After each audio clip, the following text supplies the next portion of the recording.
welcome to China Economic Spotlight.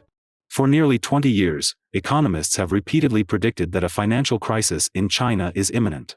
Despite economic indicators according to Western economic theories showing that China's financial system has already collapsed, the fact is that China has not experienced a widespread and obvious financial crisis. So, what is going on? This has left the Western economic community perplexed. How has the Chinese government been able to keep such a rotten financial system running? When will China's financial doomsday arrive? In market economies like the United States, financial crises typically manifest as bank runs, widespread bank failures, real estate crashes, declining housing prices, stock market crashes, and high unemployment rate. Take banks, for example. Under normal circumstances, the direct cause of bank failures is sudden bank runs by depositors.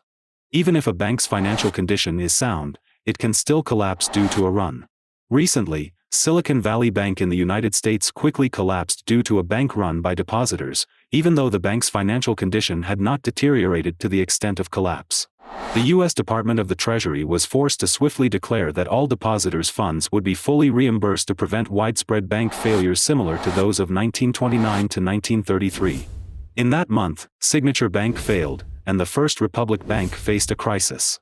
In mainland China, over the past 3 years, due to the strict zero-COVID policy, the economy has rapidly declined, leading to deteriorating asset quality of banks, far worse than Silicon Valley Bank.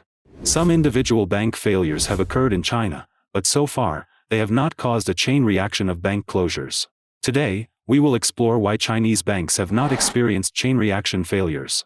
In China, on the one hand, the funds of banks have mostly flowed to inefficient state-owned enterprises or been extensively invested in projects blindly pursued by local governments, resulting in a large number of bad loans for banks. On the other hand, privileged elites use their power to transfer bank funds for their own benefit, and these problems are caused by the political system of the Chinese Communist Party, CCP. Treating the symptoms but not addressing the root causes of problems, the CCP has made great efforts to prevent depositor runs. The CCP has a unique means of preventing bank runs. For example, on May 14, 2023, more than 100 depositors at rural banks in Hunan and Anhui provinces demanded the withdrawal of their deposits in Jiaozuo, Hunan province, but were dispersed by tear gas deployed by the police. In 2022, in Hunan, when depositors at 4 rural banks requested withdrawals, some were beaten to the point of facial bleeding or even unconsciousness by security personnel, including elderly people and women. After the incidents, in order to appease public anger, the CCP claimed to subsidize small depositors, while large depositors received nothing, and they were listed as instability targets. Seeing such a bloody consequence, other depositors no longer have the courage to demand the withdrawal of their deposits.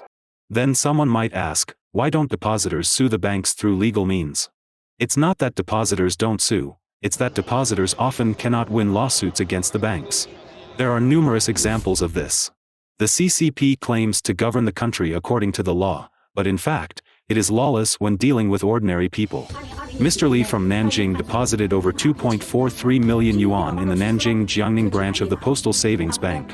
At that time, the former bank president personally went to his house to handle it. However, the bank president misappropriated the money, and Mr. Li could not withdraw it. In January 2023, after Mr. Li sued the bank, he received only 1.2 million yuan. The bank argued that Mr. Li did not frequently check his account after depositing the money. This logic is like blaming the owner of a wallet for not watching over it when a thief steals it, leaving many netizens sighing. According to official Chinese data as of the end of 2021, there were 4,602 banks nationwide, of which 90% were local small banks, accounting for 28% of the total assets of the banking system.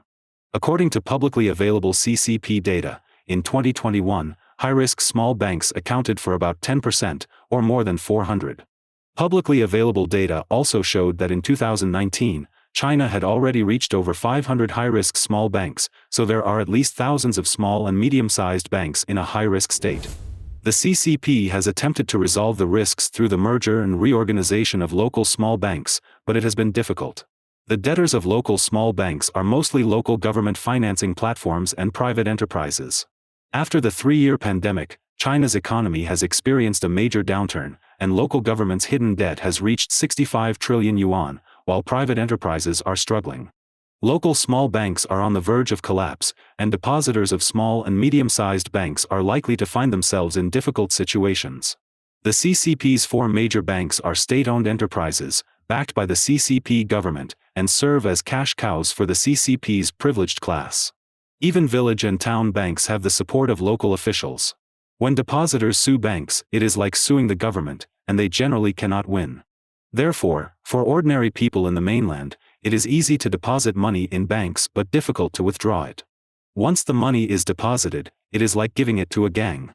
The above-mentioned methods directly target specific depositors, which means that if a bank encounters problems, the depositors of that bank will be unlucky. However, violent repression can only temporarily suppress the crisis and cannot solve the underlying problem of a large number of bad loans causing the crisis. The CCP has transferred bank bad loans by burdening every citizen. Economist Chen Jiwu once said, "The Chinese government has almost unlimited power and can guide resources, while allocating pain, to avoid a crisis." This method is difficult for ordinary people to understand. Let us briefly explain. In 1999 to 2000, China's four major banks, Bank of China, Industrial and Commercial Bank of China, Agricultural Bank of China, and China Construction Bank, accumulated massive non-performing loans and were on the verge of collapse.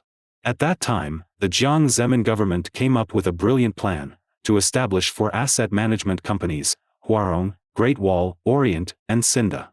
The Ministry of Finance allocated 10 billion yuan of registered capital to each of the four companies, and the central bank provided 570 billion yuan of refinancing. The four companies issued 820 billion yuan in bonds to their respective banks. In this way, the four companies obtained a total of over 1.4 trillion yuan, which was used to acquire 1.4 trillion yuan of bad loans. The funds from the Ministry of Finance and the central bank were obtained by the CCP through taxation and printing money, in other words, by intensifying exploitation and reaping profits from the people. After the four companies acquired the bank bad loans, they were basically unable to recover them, so the bad loans were transferred to the Ministry of Finance, becoming government debt, which ultimately the entire population bears the burden of. However, after the first transfer of 1.4 trillion yuan in bad loans, the non-performing loan stock of the four state-owned banks remained high and difficult to reduce. By the end of 2002, the non-performing loan ratios of the banks were as follows: Industrial and Commercial Bank of China 26.01%, Agricultural Bank of China 36.65%, Bank of China 25.56%, and China Construction Bank 15.28%. At the same time, there was a significant capital shortfall. The country's finances were already stretched, and it was no longer feasible to rely on fiscal allocations to digest the bad loans. Therefore, the CCP came up with the idea of stock reform, which involved the major state-owned banks going public to raise funds and ease the crisis. Wall Street played a vital role in this process. In 2005, China Construction Bank went public on the Hong Kong Stock Exchange, with Morgan Stanley as one of the joint global coordinators. In 2006, Bank of China went public on the Hong Kong Stock Exchange, raising over 75.4 billion Hong Kong dollars, with Goldman Sachs as one of the joint sponsors. Merrill Lynch and Morgan Stanley also served as joint global coordinators for their respective bank listings. State-owned banks have always been the CCP government's cash cows, and savvy Wall Street firms are well aware of this fact. However, faced with enormous profits, they remained silent to the international capital market investors. Goldman Sachs invested in Industrial and Commercial Bank of China in 2006, ultimately profiting over $7.28 billion. In June 2005, Bank of America invested $3 billion in China Construction Bank, and 2 years later, their profits exceeded $30 billion. By March 2004, the non-performing loan ratio of the four major state-owned banks was about 19%. After going public, by the end of 2007, the average non-performing loan ratio of the five major state-owned banks had dropped to 8.05%. This achievement relied on government approval for fundraising through listings. During those years, there was no significant improvement in the banking industry's operations, and corruption did not decrease. It can be said that with their listings, Chinese banks have transferred risks to domestic and foreign shareholders. According to Choice Data, as of the end of 2022, over 90% of the 42 listed A-share banks had a net loss ratio exceeding 90%, indicating a crisis in the banking industry. With falling stock prices, shareholders have suffered heavy losses. Official CCP data shows that the non-performing loan ratio of Chinese banks was 1.8% at the end of 2020, 1.7% at the end of 2021, and 1.71% at the end of 2022. But what is the true data? Xiaolian Zhu, a former bank analyst at Fitch Ratings who had been a guest of former Federal Reserve Chair Janet Yellen, said in 2016, considering the risks of shadow banking, the actual non-performing loan ratio of China's banking industry is 22%. In comparison, the average bad loan ratio of the U.S. banking industry from March 1, 1985, to December 1, 2022, was 2.5%. According to CCP official data in 2022, the outstanding RMB loans reached 213.99 trillion yuan. If calculated based on a 22% non-performing loan ratio, the bad loan balance would be approximately 45 trillion yuan, while the GDP during the same period was around 120 trillion yuan, and fiscal revenue was approximately 20 trillion yuan. In 2022, China issued an additional 28 trillion yuan, breaking historical records. In our view, previous increases in the issuing of Chinese yuan were calculated based on the increase in foreign exchange reserves, but now it is likely being calculated based on bank bad loans. In other words, the more bad loans banks have, the more the Chinese yuan will be printed, and the less valuable the Chinese yuan held by the people will become. Lastly, let's talk about the CCP's unique method of using the digitalization of the Chinese yuan to further avert the banking crisis. China has currently introduced digital or electronic yuan. Digitalizing currency means the elimination of paper money and the elimination of bank runs. It also eliminates the need for significant cash printing and distribution costs, and in the future, cash counting machines and ATMs may no longer be needed. Moreover, electronic currency allows for strict monitoring of every fund flow and transaction between individuals and businesses in banks. Banks keep records of every penny spent by individuals and groups on their accounts, and your money can be restricted, frozen, or even zeroed at any time. Since May this year, Changshu City in Jiangsu Province has been fully digitizing the salaries of civil servants, institutions, and state-owned enterprises at all levels. The salaries of more and more civil servants in provinces and cities are now being paid in digital currency. The current digital yuan cannot be used for offline transactions. It would greatly increase users' account risks because digital wallets would become targets for hackers or online scams. If hackers succeed, depositors' records may disappear, or if computers are damaged, the records may be destroyed or even tampered with, causing significant losses to the depositors. By the way, it is worth mentioning that this may provide another means of repression for CCP against dissidents, religious believers, and people with different opinions. The CCP resolves crises through these 5 methods of transferring burdens, violent suppression, etc., but they can only temporarily alleviate the crisis. The fundamental problems in China's banking industry have not been resolved and will continue to create more severe crises, especially as the decoupling from the West progresses. Because the CCP itself is the problem maker, it is constantly creating and resolving crises, and then creating more crises, making it an endless cycle without a solution.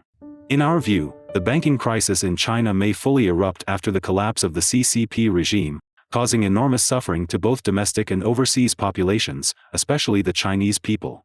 We sincerely remind everyone that as long as the CCP exists, the bad loans of banks will increase, and our wealth will decrease.